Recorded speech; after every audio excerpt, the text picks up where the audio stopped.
समस्तजनकल्याणे निरतं करुणामयं नमामि चिन्मयं देवं सद्गुरुं ब्रह्मविद्वरम् ॐ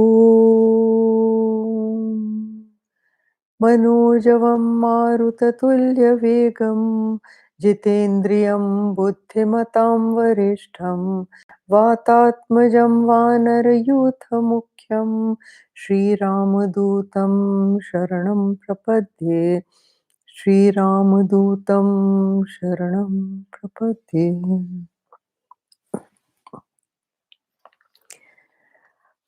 हरिओम। हम लोगों ने पिछला दोहा 166 दोहे पे छोड़ा था, तो उसी को जरा एक बार कर लें।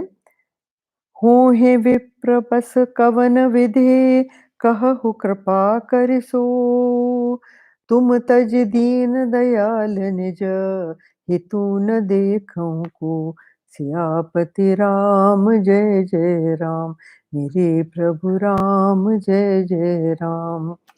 अब ये देखिए, ये जो प्रताप भानु राजा है, ये इस कपटी राजा के बिल्कुल वश में आ गया है।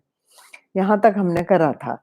और वो खुद पूछता है कि आपने जो ये कहा है कि जो ब्राह्मण हैं उनको वश में करना जरूरी है, तो वो किस तरह से वश में होंगे? ये देखिए, होहे विप्र बस कवन विधि कहु कृपा करे सो तुम तज दीन दयाल निज हितु न देखो को।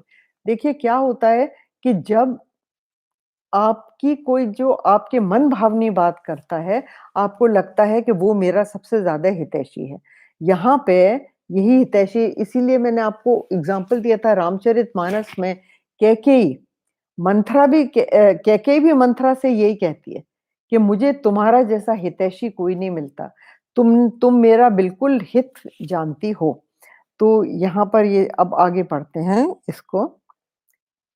हूँ है ये सुनु नृप विविध जतन जग माही कष्ट साध्य पुनि होहि कि नाही अहै एक अति सुगम उपाय तहाँ परंतु एक कठिनाई मम आधीन जुगति नृप सोई मोर जाब तब नगर न होई आजु लगे अरु जब ते भयउ काहू के गृह ग्राम न गयऊ जोन जाऊं तब होए अकाजु बना आए असमंजस आजु सुने महिष बोले मृदुवानी नाथ निगम असि नीति बखानी बड़े स्नेह लघुन पर करही गिरि निज सिरन सदा तृण धरही जलधि अगाध माउली बह फेनु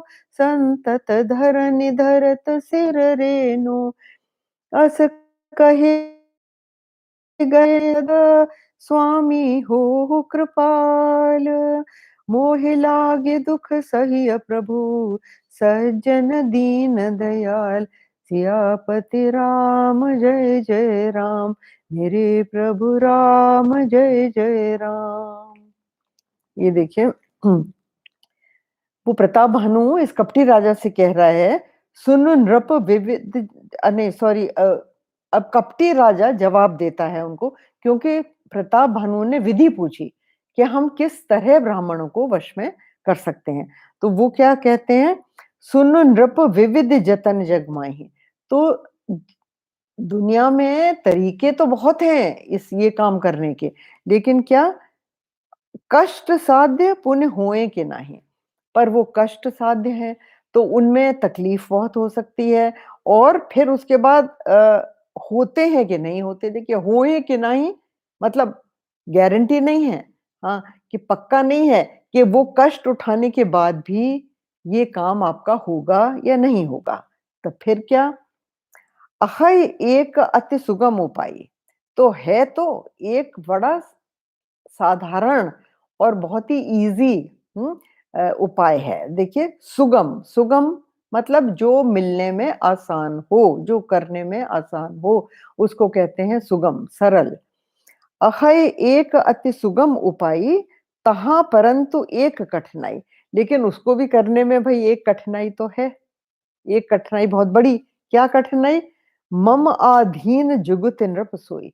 लेकिन वो जो युक्ति जुगति युक्ति, वो जो युक्ति है, हाँ? वो जो उसका सॉल्यूशन है, वो मेरे अधीन है। और फिर अच्छा ठीक है आपके अधीन है, तो प्रॉब्लम क्या है? प्रॉब्लम ये है कि मोर जाब तब नगर न होई। देखिए, ये जो तपस्वी है, कपटी तपस्वी, तो ये पूरा वेश बनाए हुए है, तो एक्टिंग भी उसी प्रकार उसको करनी है। तो यहाँ पर वो क्या कह रहा है कि मैं तो किसी के नगर में जाता ही नहीं हूँ। अब आप ये देखिए, उसने वो ये जता रहा है कि मैं इतना बड़ा तपस्वी हूँ, इतना भारी तपस्वी हूँ कि मैं तो सिर्फ़ जंगल में ही रहता हूँ और मैं किसी के घर में प्रवेश नहीं करता। तो ये देखिए सन्यास का एक नियम था बहुत पुराना पहले, कि सन्यासी जो हैं वो किसी के घर में नहीं जाते थे, घर नहीं जाते थे। वो उनको ये था कि या तो आप मंदिर में रहें, मंदिर में सोएँ या आश्रम में सोएँ या पेड़ के नीचे सोएँ, लेकिन आप किसी के गृह में नहीं जाएँगे। ये पुराने ज़माने पहले की बातें हैं जो स्ट्रिक्ट सन्यासी और इसीलिए कई सन्यासी लोग अभी भी जैसे कि कुछ कथावाचक हैं मैं नाम नहीं किसी का ले लूँगी लेकिन वो ऐसे हैं कि वो जब कथा करते हैं, तो उनके लिए अलग बाहर झोपड़ी बनाई जाती है, जिसमें वो रहते हैं। पर जो कथा करवाता है, उसके घर में अंदर नहीं रहते। उनका खाना-वाना सब बाहर ही पहुँचाया जाता है, ऐसे भी लोग हैं।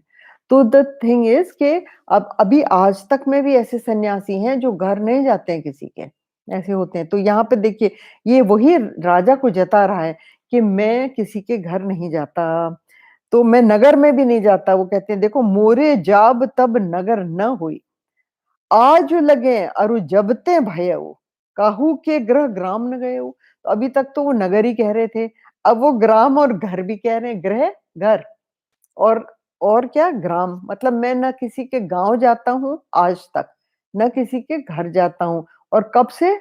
जब से मैं पैदा हुआ हूँ, तब से लेके अभी तक। तो आप ये देखिए, ये प्रताप भानु को केवल ये बताने की कोशिश कर रहा है कि मैं कितना बड़ा तपस्वी हूँ। "ज्यों न जाऊँ तब होए अकाजू" और उसको ये भी डरा दिया कि अब मैं अगर तुम्हारे नहीं गया घर, तुम्हारे महल में नहीं गया, तो ये काज हो ही नहीं सकता, अकाज हो जाएगा। बना आए बना आए असमंजस आजो, तो ये असमंजस हो गया है, ये दुविधा हो गई है।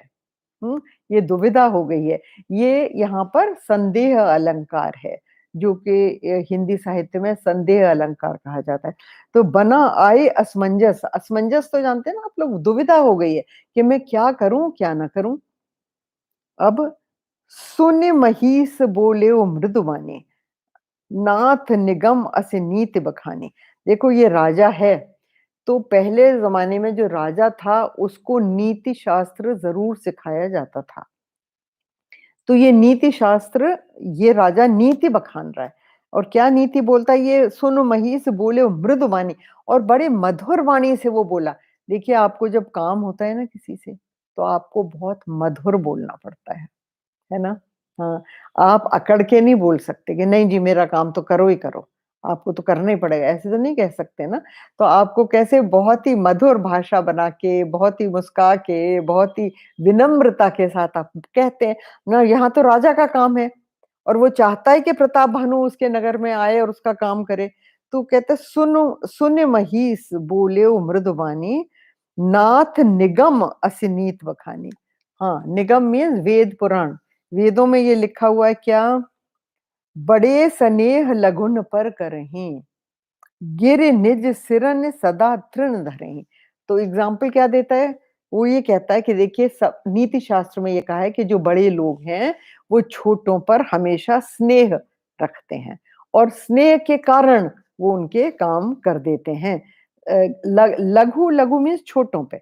तो बड़े स्नेह लघुन पर करहीं, गिर निज सिरन सदा तृण धरहीं। तो पहाड़, गिरि मीन्स पहाड़, इतना बड़ा ऊंचा भारी पहाड़ होता है, लेकिन वो अपने सिर पे क्या रखता है? घास के छोटे-छोटे तृण, है ना? तो वो तो इतनी छोटी-सी चीज़ उसको भी वो सिर माथे पे रखता है।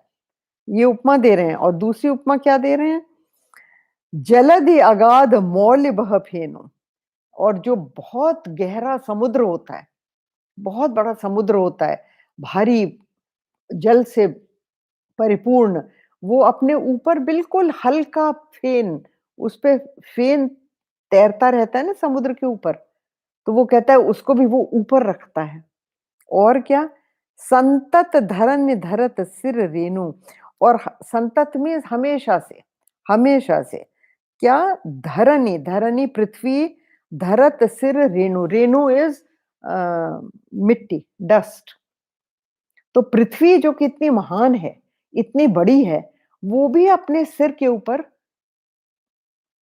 बिल्कुल धूली को रखती है।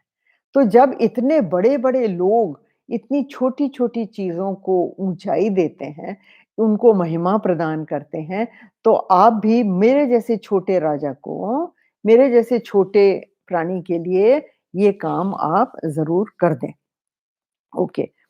सो अस कहि गहे हाँ, जलधि अगाध मौलि बह फेनु। अच्छा मौली मौली इस सिर, मस्तक, हाँ? और देखिए आप कहते हैं ना शिव जी का एक नाम है ना चंद्रमौली, चंद्रमौली एक नाम शिव जी का है। तो मौली मीन्स मस्तक और उसपे वो क्या रखते हैं? चंद्रमा।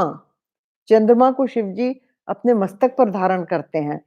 तो वो इसलिए कह रहे हैं जलधि अगाध मौल्य वह पेन। अब देखिए यहाँ पर इन्होंने 3 उपमाएँ दी हैं। हुँ? एक तो दी है उन्होंने ऊँचाई की, दैट इज़ गिरी। एक दी है नीचाई की, हाँ? नीचाई मीन्स बहुत गहरा समुद्र।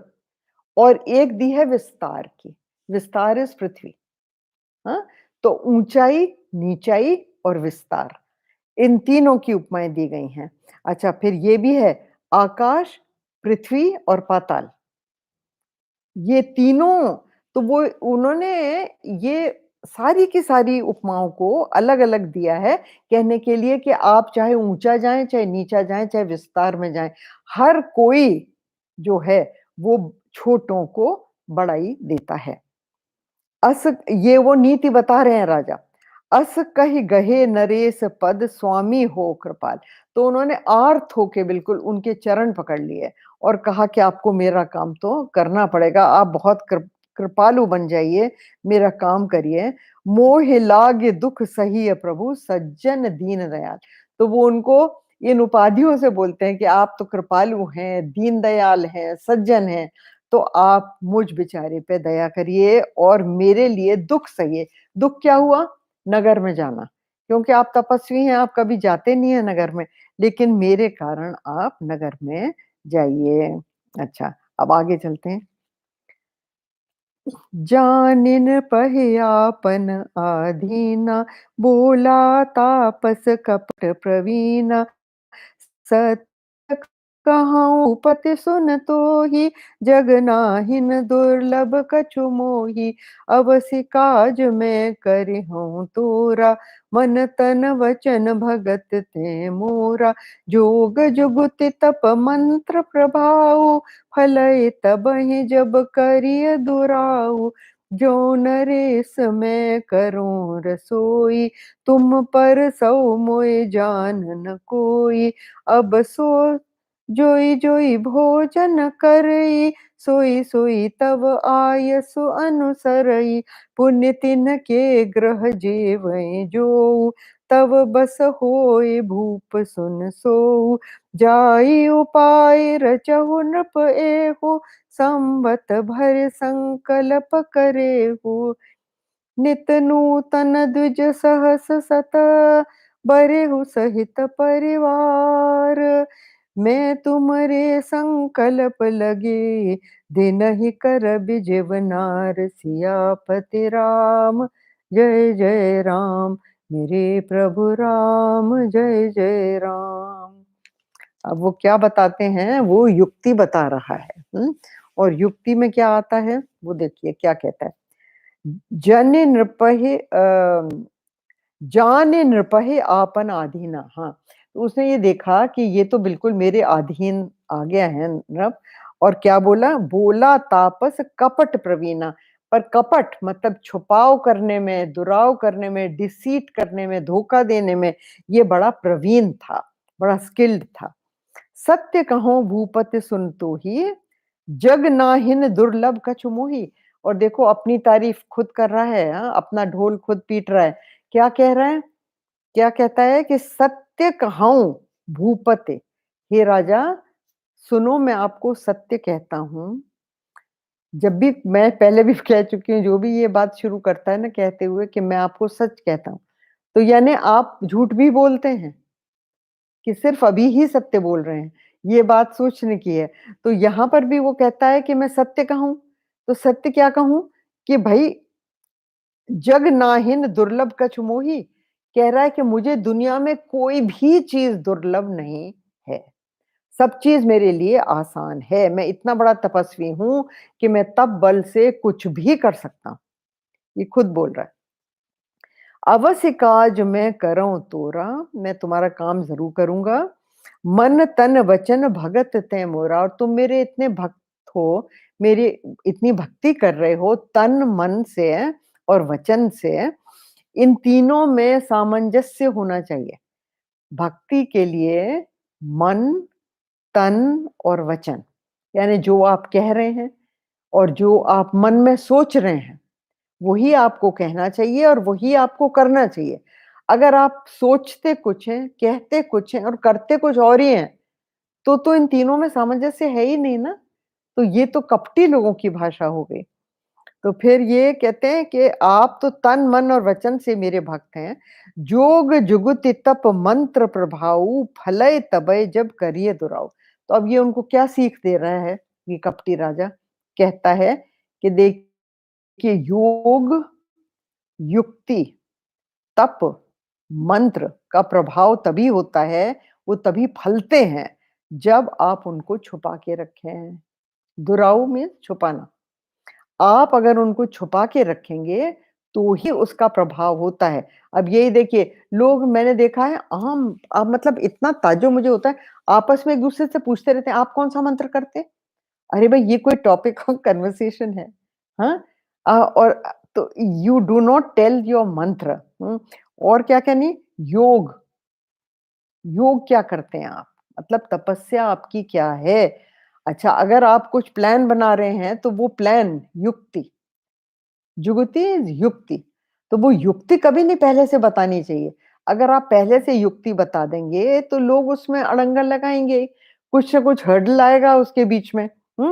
तो जोग जुगति तप और मंत्र ये सब छुपा के करना चाहिए, कभी बता के नहीं करना चाहिए। ये बात हम पहले भी डिस्कस कर चुके हैं। तो जोग जुगति तप मंत्र प्रभाऊ, फलय तबय जब करिए दुराऊ। तो तभी उसका फल होगा। तो मैं जो बात आपको बता रहा हूं, अब जो युक्ति बताऊंगा, स्ट्रैटेजी बताऊंगा, वो आप अपने तक ही रखिए। जो नरेश में करो रसोई। अब देखिए ये अपनी पूरी स्ट्रैटेजी उसको बता रहे हैं राजा को। क्या? जो नरेश मैं करऊं रसोई, तुम परसहु मोहे जानन कोई। यानी मैं खाना पकाऊं आपके महल में आके, लेकिन मुझे कोई ना जाने, और परसे आप खुद। क्योंकि देखिए राजा जो है जब किसी को खाने पे बुलाते हैं, राजा आमंत्रित करते हैं, तो वो खुद थोड़ी परसते हैं उन लोगों को, उनके सेवक परसते हैं। पर यहां पे ये क्या कह रहा है? आप स्वयं परसें। अब आप देखिए ये हमारे यहाँ एक बहुत बड़ी बात है, खाना बनाना और खाना परोसना। आपने देखा होगा बड़े-बड़े घरों में जब शादियां होती हैं, तो आपके घर की ही महिलाएं सर्व करती हैं। देखा है ना? हाँ, वो इसका मतलब ये है देखिए, खाना जो बनाता है, हमारे यहाँ ये मान्यता है कि जो खाना बनाता है और जो खाना परसता है, उसके हृदय और मन की भावनाएँ खाने में प्रवेश कर जाती हैं। इस पे रिसर्च होनी बाकी है। हाँ, अमेरिकन्स तो ये कहेंगे ना कि हाँ, but it is not researched on तो हम इसको कैसे मान लें? तो वो करें रिसर्च, हमने तो बहुत पहले कर ली है तभी ये मान्यताएँ हैं।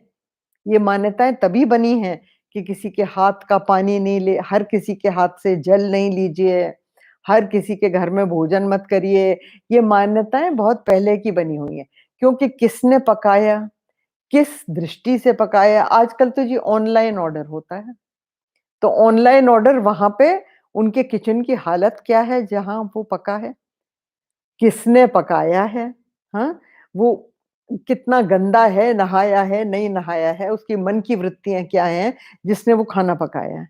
और वो खाना आपके घर आ जाता है और आप खाते रहते हैं। Without thinking now see this is the hygiene part of food. इसको कहते हैं स्वच्छता घर के खाने की।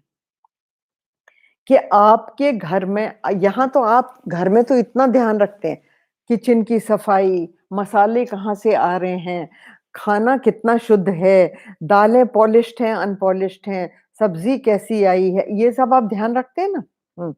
पर उसको पकाता कौन है और सर्व कौन करता है, ये एक बहुत बड़ी बात होती है। हमारे यहाँ ये है, इसीलिए जब महात्माओं को खाना परसा जाता है या महात्माओं के लिए खाना बनाया जाता है, तो बहुत स्वच्छता की ज़रूरत है। कई लोग तो मंत्र करते जाते हैं तब बनाते हैं। मैं खुद जब कभी भी गुरुदेव के लिए मैंने कोई भी चीज़ पकाई, तो पूरे टाइम मन में अपना मंत्र बोलती रहती थी और पकाती रहती थी, डर के मारे कि मेरे दिमाग में कोई उल्टा-सीधा ख्याल ना आ जाए जिसकी के सूक्ष्म तत्व इस खाने में चले जाएँ। गुरुदेव को खाना देना है। तो वो बहुत ज़रूरी बात है। तो ये देखिए यहाँ पे ये वो क्या कहता है, वो कहता है मैं तो पकाऊँगा। अब ये कौन है? ये तो कपटी राजा है और बदले की भावना से पकाएगा। आप सोचिए उस खाने में क्या जाएगा, है ना? इसीलिए पुराने ज़माने में देखिए कितनी स्वच्छता रखते थे।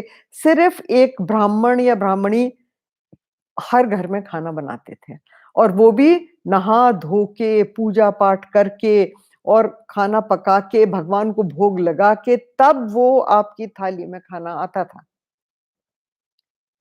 और अभी भी कई घर हैं जो यही उसूल अपनाते हैं। बहुत स्वच्छता रखते हैं क्योंकि खाने से खाने आपके मन लोग कहते हैं ना माँ के हाथ का खाना बड़ा स्वादिष्ट। माँ के हाथ का खाना क्यों स्वादिष्ट? क्योंकि माँ इतने प्यार से पकाती हैं। वो इतने प्यार उनका प्यार उस खाने में चला जाता है।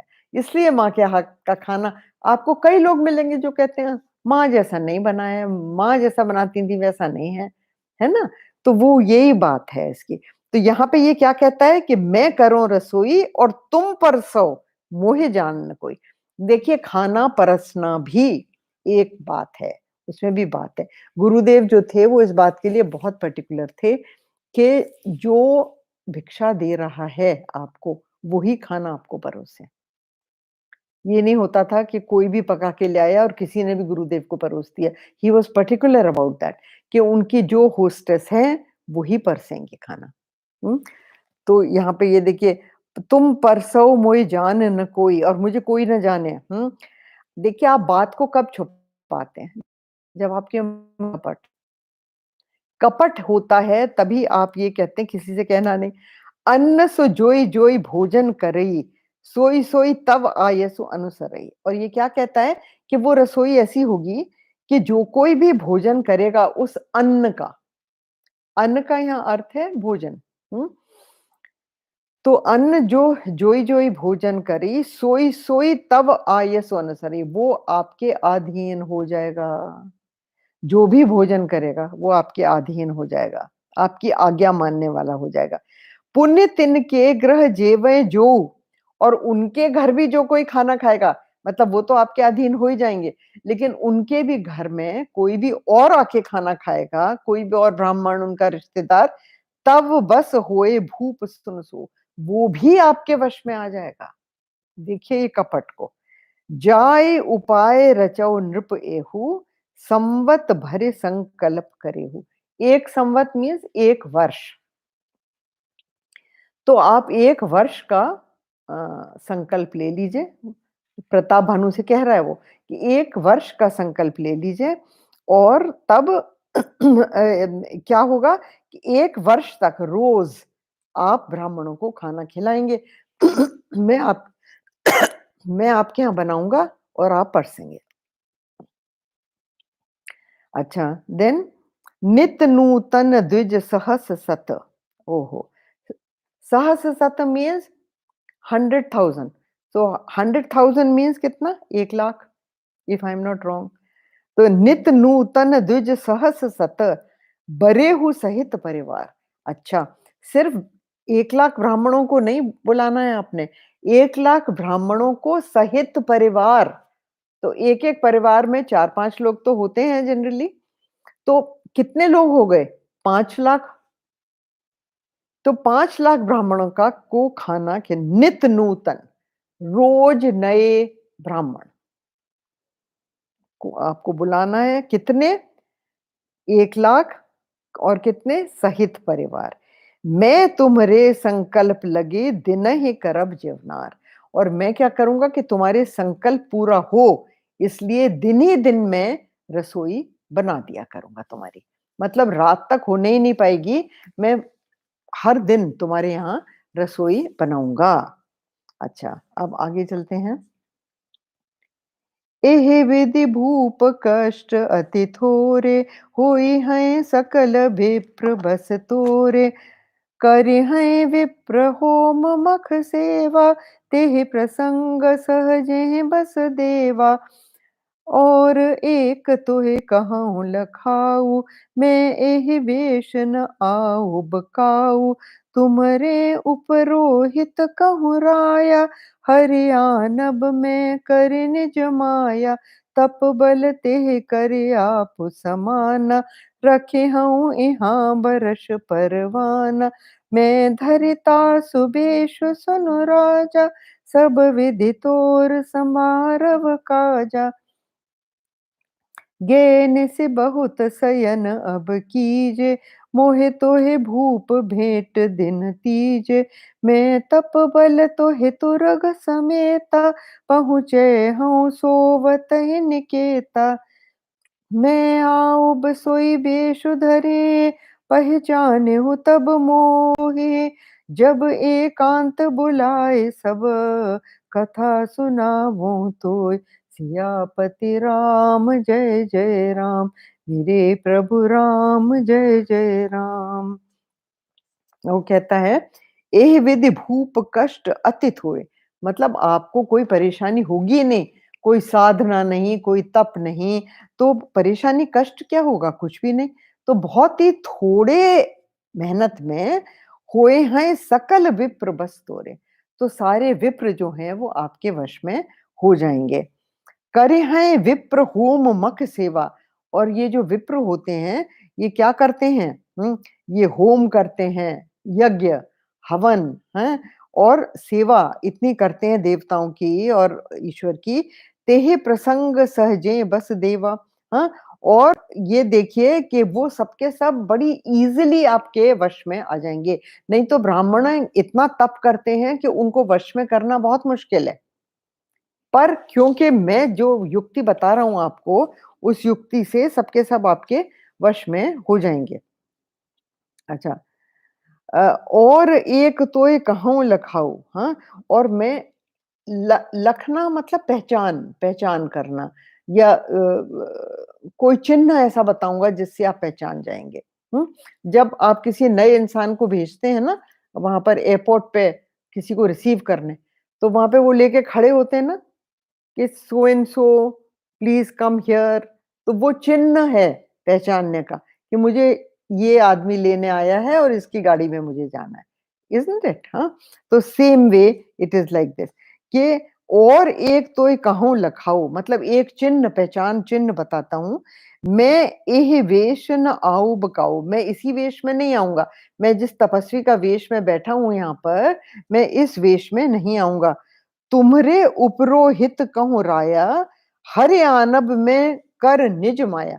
तो तुम्हारा जो उपरोहित है, उपरोहित जो है वो पुरोहित, पुरोहित आजकल लोगों का सरनेम सुना है ना आपने पुरोहित, वो वही है कि उनके एंसेस्टर्स पुरोहित रहे होंगे, हाँ? पुरहित से ये शब्द है, मतलब दूसरे का हित करने वाला, उसको कहते हैं पुरोहित। तो वो पुरोहित जो है, वो पूजा करवाता है, पाठ करवाता है, होम, यज्ञ, जप, तप घर के अंदर जो कराता है, उसको पुरोहित कहते हैं। तो वो यहाँ पे और वही पुरोहित जो हैं, वो खाना भी पकाते थे। तो वो ये कहता है कि "तुमरे उपरोहित कहूँ राया, हे राजन, मैं तुम्हारे उपरोहित को ज़बरदस्ती हरि आन अब मैं करे निज माया।" मैं अपनी माया से उसको चुपचाप वहाँ से उठा के ले आऊँगा। तप बल तेह कर आप समाना और अपने तप के बल से देखो ये कितना बड़ा तपस्वी बन के रह रहा है, सब नकली और राजा को कह रहा है मैं अपने तप के बल से आपका जो पुरोहित है उसको अपने वेश में बदल दूंगा और उसको यहाँ रख दूंगा अपनी जगह और मैं उसका वेश बना के आपकी रसोई में पहुंचूंगा। तप बल तेहि कर आप समाना रखे हूँ यहाँ बरस परवाना और 1 साल तक जब तक आपका संकल्प नहीं पूरा होता, तब तक मैं उसको यहाँ पर उतने दिन तक रखूँगा, उस प्रकार से सिद्ध करूँगा आपका काम सिद्ध करूँगा। मैं धरिता सुबेश सुन राजा और उसका वेश मैं बना लूँगा और ये सब मैं तप के बल से करूँगा। पर ये करेगा कैसे? ये सब ये माया के बल से करेगा क्योंकि इसका जो मित्र था वो कालनेमी राक्षस जो कि सूअर बन के घूम रहा था वो आगे आप देखेंगे हाँ और वो ही कालनेमी राक्षस जो है वो इसको मदद करेगा माया से माया जाल से मैं धरिता सुबेश सुन राजा सब विधि तोर संवारव काजा मैं हर तरह से आपका कार्य करूंगा गए से बहुत शयन अब कीजिए और आप जो हैं चुपचाप अब बहुत रात हो गई है आप अब सो जाइए मोहे तोहे भूप भेंट दिन तीजे और आप सो जाइए और अब मेरी भेंट तुमसे तीसरे दिन होगी अच्छा तीसरे दिन कैसे होगी मैं तप बल तोहे तुरग समेता पहुंचे हूं सोवतय निकेता मतलब सोते सोते तुमको और तुम्हारे घोड़े को दोनों को यहाँ से उठा के तुम्हारे राजमहल में पहुंचा दूंगा यानी तुमको तुम्हारी रानी के पास सुला दूंगा ले जाके और तुम्हारा घोड़ा जो है वो अस्तबल में बांध दूंगा और किससे तप बल से तो राजा तो वेरी इम्प्रेस्ड राजा तो पूरा उसके वश में हो गया है कि ये तो बहुत बड़ा तपस्वी है बहुत ही बड़ा तपस्वी है और ये जो है ये मतलब जो मुझे सोते सोते यानी मुझे पता भी नहीं चलेगा और मुझे ये वहां पहुंचा देगा हाँ?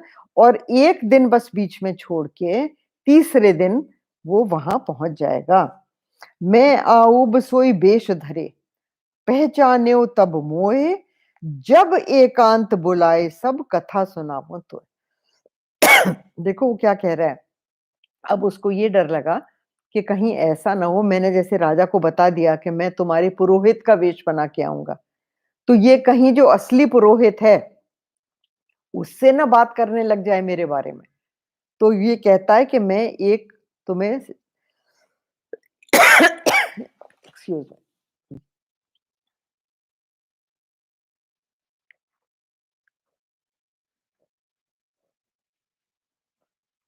मी मैं तुम्हें सीक्रेट बताता हूँ सीक्रेट क्या है तुम मुझे कैसे पहचानोगे कि जब मैं तुम्हें एकांत में बुलाऊंगा मैं खुद बुलाऊंगा यानी तुम मत उससे बात करना पुरोहित से कोई भी जब एकांत बुलाए सब कथा सुनावो तो यही कहानी सारी जो मैं तुम्हें अभी सुना रहा हूं ये जब मैं तुम्हें सुनाऊंगा एकांत में बुला के तब तुम समझना कि मैं वहां पर आ गया हूं तो यानी तुम अपने पुरोहित से बात करना शुरू नहीं करना तो ये देखिए अब आगे चलते हैं शयन कीन नृप आय सुमानी आसन जाय बैठ छल ज्ञानी अमित भूप निद्रा अति आई सॉरी, शमित भूप निद्रा अति आई, सो किमि सोव सोच अधिकाई, काल के तुन सिचर तह आवा, जेहि सूकर होए नृपहि भुलावा, परम मित्र तापस नृप केरा, जानई सो अति कपट घनेरा, जे तेहि के सत सुत अरुदस भाई, खल अति अजय देव दुखदाई, प्रथम ही भूप समर सब मारे, विप्र संत सुर देख दुखारे, तेहि खल पाछिल बयरु संभारा, तापस नृप मिलि मंत्र विचारा, जेहि रिपु छय सोई रचिन उपाऊ, भावी बसन जान कछुराऊ, रिपु तेजसी अकेल अपे, लघु करि गनियन ताहू, अजहु देत दुख रवि ससिहि, सिर अवशेषित राहु, सियापति राम जय जय राम, मेरे प्रभु राम जय जय राम। अब ये कि शयन कीन नृप आय सुमानी, तो ये जो राजा था ये तो जो है ये उसकी आज्ञा मान के और सो गया। आसन जेह बैठे छल ज्ञानी, लेकिन ये जो तपस्वी राजा था, कपटी ज्ञानी जो बना हुआ था, ये तो नहीं सोया, क्योंकि देखिए जब आपके दिमाग पे कोई फिक्र चढ़ी होती है या आपको सोच विचार करना होता है तो नींद कहाँ? तो राजा तो थका था, देखिए श्रमित भूप निद्रा अति आई, तो राजा तो थका हुआ था, श्रमित था, मेहनत करे हुए था, तो वो तो सो गया। सो के में सोव की सोच अधिकाई, तो लेकिन ये कपटी राजा कैसे सोता? इसको तो बहुत सोच लग गया था, इसको तो फिक्र लग गई थी। फिक्र कौन सी? क्योंकि देखिए ये तो तपस्वी था नहीं, तो जितनी इसने बातें बोली थी ना, कही थी कि मैं तुमको तुम्हारे घोड़े समेत वहां पहुंचा दूंगा, तब और तुम्हारे पुरोहित को यहाँ ले आऊंगा, मैं पुरोहित का वेश बन के वहां चला जाऊंगा, ये सारी बातें वो करता कैसे? वो करता केवल काल नेमी राक्षस के मायावी बल से। तो अब उसको ये सोच लग रहा है कि कहीं काल नेमी अगर नहीं आया तो ये तो सारा प्लान फेल हो जाएगा, ये तो सारी युक्ति समाप्त है अगर काल नेमी नहीं आता। तो वो सोच रहा था कि पता नहीं काल नेमी आएगा कि नहीं। अच्छा, अब यहाँ पे देखिए, काल केतु निश्चर तहाँ आवा, तो काल केतु आ गया। हाँ, जेह सूकर होए नृपय बुलावा, और ये ही था जो के सुअर बन के जिसने के राजा से पीछा करवाया था अपना, वो कालनेमी राक्षस ही था। यहाँ पर वो कह रहे हैं परम मित्र तापस नृप केरा, तो ये जो तपस्वी राजा बना हुआ था उसका वो बहुत सगा मित्र था, बहुत ही बड़ा मित्र था। जाने सो अति कपट घनेरा, और वो भी बहुत कपट जानता था। घनेरा मीन्स बहुत अधिक कपट वो जानता था। तेहि के सत सुत अरु 10 भाई, और ये जो कालनेमी राक्षस था इसके 100 तो पुत्र थे। हाँ, सत सुत अरु 10 भाई, और इसके 10 भाई थे।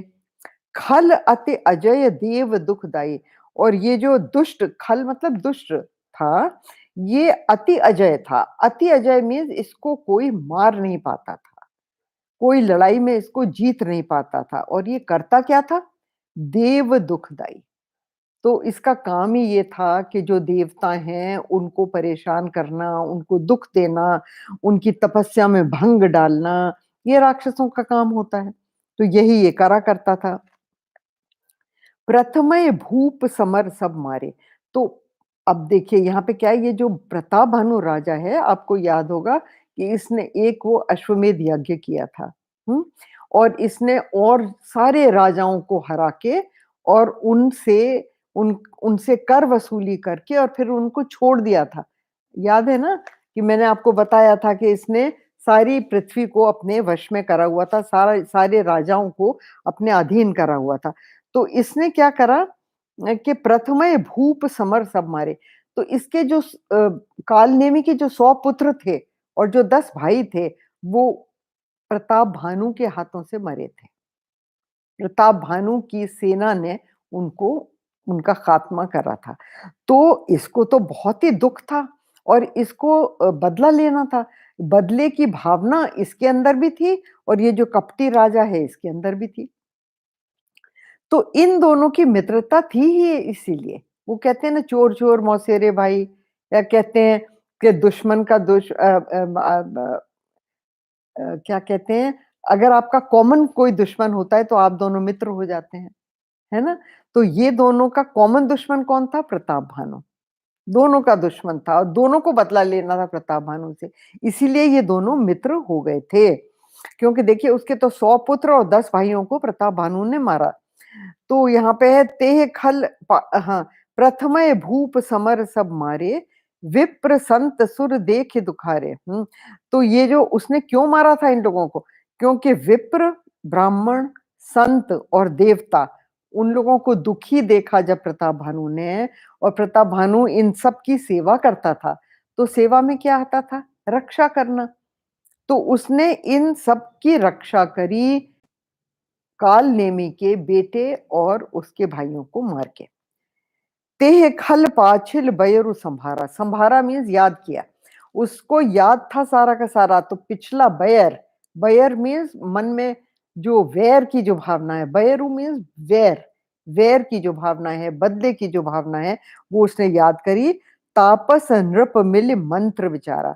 और यहाँ पे वो तपस्वी के साथ मिलके और वो सलाह करता है। मंत्र विचारा मतलब सलाह करी। देखिए ये मंत्र वर्ड जो है ना, इसी से मंत्री वर्ड बना है। जो राजा का मंत्री है होता है, वो उसका सबसे बड़ा सलाहकार होता है। जो मंत्री लोग होते हैं उनकी उनके दो ही काम होते हैं। एक होता है राजा की रक्षा करना, कैसे राजा का की सेफ्टी पूरी, और राजा को सलाह देना। तो ये जो शब्द है मंत्र, ये बना है जो आपकी रक्षा करता है, जिसका स्मरण करने से आपकी रक्षा होती है, वो मंत्र होता है। हुँ? तो यहाँ पे ये जो मंत्र से मंत्री बना, मंत्री में सलाहकार और आपके रक्षक। तो तापस नृप मिल मंत्र विचारा मतलब उसने वो सलाह करी। जेह रिपु क्षय सोई रचे उपाय। अच्छा, जिससे राक्षस का क्षय मीन्स क्षय, क्षय मीन्स नष्ट होना। जिस चीज से वो नष्ट होगा वो उपाय हम लोग सोचते हैं। भावी बस न जान कछुराओ। और ये जो राजा है ये भावी वश कुछ उसको पता चलेगा नहीं। जेह रिपु क्षय सोई रचे न उपाय। इन लोगों ने तो उपाय रच लिया, और वो जो प्रताप भानु राजा था वो भावी के वश जब आप हो जाते हैं तो आपकी बुद्धि सबसे पहले नष्ट होती है। ऐसा कहा जाता है कि आपकी बुद्धि वैसे ही काम करती है जैसा आपके साथ होने वाला है। तो भावी वश न जान कछु राउ। तो जो प्रताप भानु है उसने कुछ नहीं जाना। ओके। रिपु तेजसी अकेल अपे लघु कर गण्य न ताहो। देखिए यहाँ पे सीख दे रहा है रामचरितमानस, आपको बहुत बहुत सीख देता है। यहाँ पे रिपु तेजसी, अगर दुश्मन तेजस्वी है तो आप उसको अकेला मत समझना कभी भी। कितनी बड़ी सीख है। देखिए प्रताप भानु जो है वो इसको बेचारा वो पहचानता ही नहीं कि ये मेरा दुश्मन है। नहीं तो रिपु तेजसी अकेल अपे लघु कर गनिय न ताहो, अजहु देत दुख रवि ससेहि सिर अवशेषित राव।